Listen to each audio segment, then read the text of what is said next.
नमस्कार दोस्तों स्वागत है आज एक बार फिर से आप सभी का हमारे YouTube channel mister Shiv blog में। दोस्तों, क्या आप जानते हैं कि हर श्रद्धालु आखिर क्यों मकर संक्रांति के दिन ही गंगा जल में स्नान करना चाहता है? हर श्रद्धालु की अंतिम इच्छा क्यों यही होती है कि मकर संक्रांति के दिन गंगा जल में स्नान करे?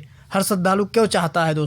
आज दोस्तों वीडियो के माध्यम से हम यही जानेंगे कि श्रद्धालुओं की अंतिम इच्छा यही होती है कि गंगा जल में स्नान क्यों करना चाहता है हर श्रद्धालु। आज वीडियो के माध्यम से हम यही जानने वाले हैं, तो वीडियो में लास्ट तक जरूर बने रहें दोस्तों। तो चलिए वीडियो शुरू करते हैं। सनातन धर्म में भी मकर संक्रांति के पर्व का विशेष महत्व है। सूर्य के मकर में आते ही खर मास भी समाप्त हो जाता है और फिर से मांगलिक कार्य शुरू हो जाते हैं।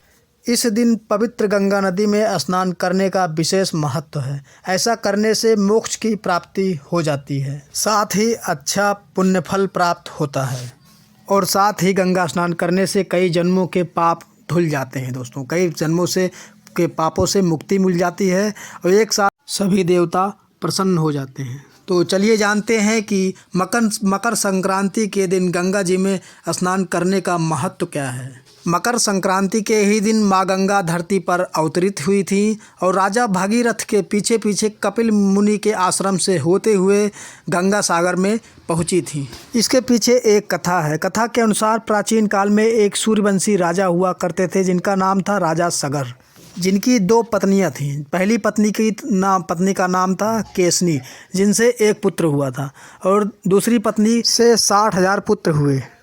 एक दिन राजा सगर ने अश्वमेघ यज्ञ का आयोजन किया, जिसके बाद उन्होंने अपने घोड़ों को छोड़ दिया और उनके घोड़ों को राजा इंद्र ने चुराकर पाताल लोक में कपिल मुनि के आश्रम में बांध दिया। तब राजा सगर ने अपने 60,000 पुत्रों को घोड़े को खोज कर लाने का आदेश दिया।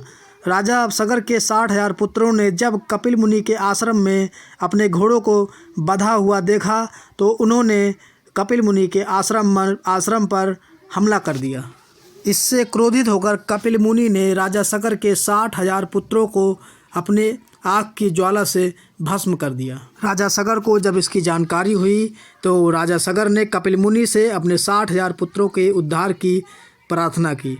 तो कपिल मुनि ने बताया कि इनका उद्धार तो गंगा जल से ही होगा। तब राजा सगर ने अपने पौत्र अंजुमन को उत्तराधिकारी बनाया और तप करने चले गए। इसके बाद अंजुमन के पौत्र राजा भागीरथ ने अपने पूर्वजों के उद्धार के लिए कठोर तपस्या की, जिससे राजा भागीरथ की तपस्या से प्रसन्न होकर माँ गंगा ने राजा भागीरथ का प्रार्थना स्वीकार कर ली। लेकिन गंगा धरती पर कैसे आए? इनकी धारा इतनी तेज थी कि धरती पर प्रलय आ जाती। तो फिर एक बार राजा भागीरथ ने भगवान शिव की तपस्या की। अब राजा भागीरथ की तपस्या से प्रसन्न होकर भगवान शिव ने राजा भागीरथ का मदद करने को कहा। तब भगवान शिव ने माँ गंगा को अपनी जटाओं में धारण किया और वहाँ से जाने को कहा। शिव जी की जटाओं से निकली माँ गंगा धरती पर मकर संक्रांति के दिन ही पहुंची थी। गंगा जी गंगोत्री से आई और भागीरथ के पीछे पीछे कपिल मुनि के आश्रम पहुंची। यहाँ पर राजा सगर के 60,000 पुत्रों को मुक्ति मिली, उनका उद्धार हुआ और यहीं से माँ गंगा सागर में जाकर मिल गई। मकर संक्रांति के दिन धरती पर पहुंची माँ गंगा के पावन जल में स्नान करने से मोक्ष की प्राप्ति होती है और सभी पापों से मुक्ति मिल जाती है। धन्यवाद दोस्तों, जय हिंद।